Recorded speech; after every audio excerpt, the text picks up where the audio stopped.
early impressions of Boston and just being here, this team, Coach Mazzulla, the fan base. How's it been? It's been great, honestly. Fans welcome me with open arms here, day one. Joe has been great. Playing at TD Garden is special, you know. What else can I ask for? Playing with these kind of guys, these caliber players. It's just it's a perfect scenario. My understanding is your exit from Washington was definitely a trade, but it was a little bit of a free agency as well, where you had a couple deals on the table where you could get traded and then sign an extension. And correct me if I'm wrong, but you took less money to come here. What was it about this opportunity and Boston and this team that made you want to do that? Yeah, no, just the ability to win a championship, compete for a championship, you know. That's what excited me, that opportunity. And when that was presented on the table, I didn't think too much about it, you know. I knew my game would fit well with JT and JB and the guys that were here. So, yeah, I was just hoping that because of the trade deadline and when it was coming close, like it was like last moment and I didn't know what was going to happen. But when it came true, I was really happy. Right, because you had to opt in as part of the trade, right? Correct. So it came down to the end of June, essentially. Exactly. Yeah. But one of the things that he said to me is he said, we haven't seen the best of KP because he hasn't been on I'm paraphrasing this. He did say we haven't seen the best of KP, but he says because he hasn't been on a championship level team in a high pressure situation late in the playoffs. You know, that sort of notion of coming here, being on what I would describe as one of the most relevant teams in the NBA, legacy franchise, and some of the other experiences you've had, particularly in Washington. I said this when you got traded. I was like, most people don't know this, but Kristaps Porzingis had his career year last year in Washington, but nobody was really paying attention. How much did that just factor into it? The relevancy versus, I happen to know one of the other options. I'm not going to say it out loud, but just the relevancy of being on a team that's in the spotlight.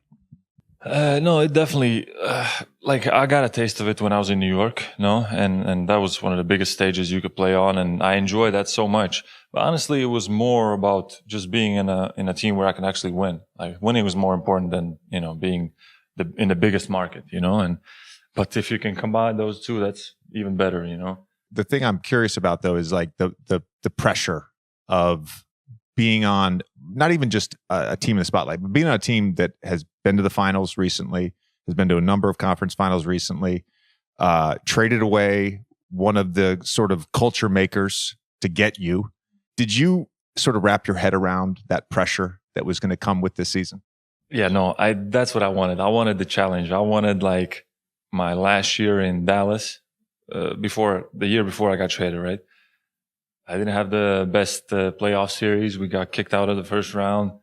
And now I'm like, okay, I have to prove to everybody that I can play on a playoff team or a championship caliber team and perform and remind everybody, okay, that can happen, but here I am, and just the idea of that challenge was like, okay, this is what I want. Have you noticed anything about the guys on the team, the organization, the different mindset with this team versus some of the other teams you've been on? Like even just night to night in a regular season game, how is it different? How does that sort of manifest itself? You definitely feel like the culture and even the history, like here, it's very strong, right? And these guys have already built something, that is very close to winning it all, and coming into this kind of environment is just a different energy. Like we all know what the goal is here. It just adds more motivation, it already adds more to my passion, to my drive, just being around this kind of environment, these kind of people that want to achieve the ultimate goal. And for me, that's all I can ask for. Talking about this meeting that Jason Tatum organized amongst the 6 starters. And it was a really good article, but it never really went into how you guys decided on Al, like as being the odd man out.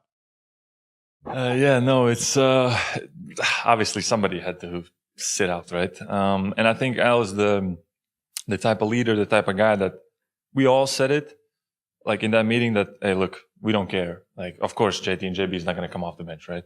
But the rest of us, we said, like, whatever. Like, we're whatever. You said that as well. Yeah, of course, yeah. But realistically, like, Al is really, like, this guy will give everything to the team. Like, the most selfless, like, guy you can find and great leader for us. And JB said something, and then I don't know how he got to the end point, but we all knew, like, Drew said it also, and we all have to sacrifice a little bit, right? And I think Al just didn't care. He just took it. Yeah, Al's great. Anybody who watches the podcast, anybody who follows the podcast, knows how much I dearly love Derek White as a basketball player.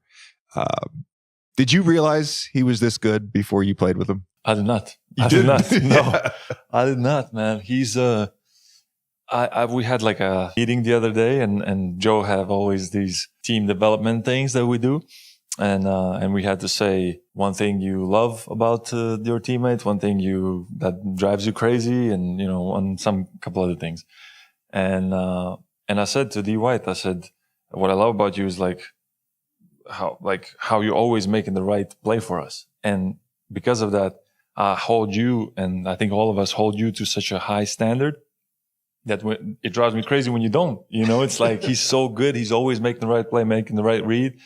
That man, I just always expect that from him, and he's very underrated. Like, I don't know this. I heard there was a lot of talk about this top 100.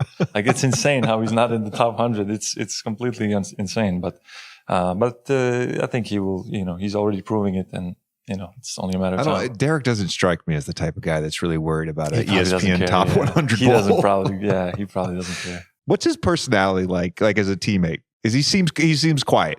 No, he's always joking around. He's like, he has a fun personality. He's real cool and chill, and but he's always messing around, and you can definitely hear his voice in the locker room. Yeah. The guy that I assume you knew was good coming here is Jason Tatum.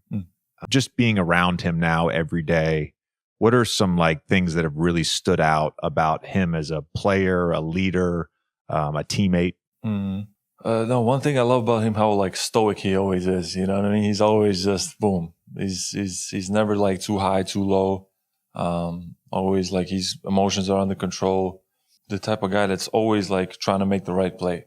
And a lot of times it's him attacking, him shooting, of course, for us, But he's always he has the right character for the game to lead a team to win it all. And he's so far from what I've seen, he's great locker room, great with everybody in the organization, and he has the right character. And so for you to be here now in Boston, what does this opportunity mean to you with everything you've been through in your career? It's huge. I think it's of course it's a big challenge, to be in this kind of market and now with possibly going far in the playoffs with this kind of team. Big challenge, big responsibility, but it's a risk that I want to take, and I want to possibly do something big.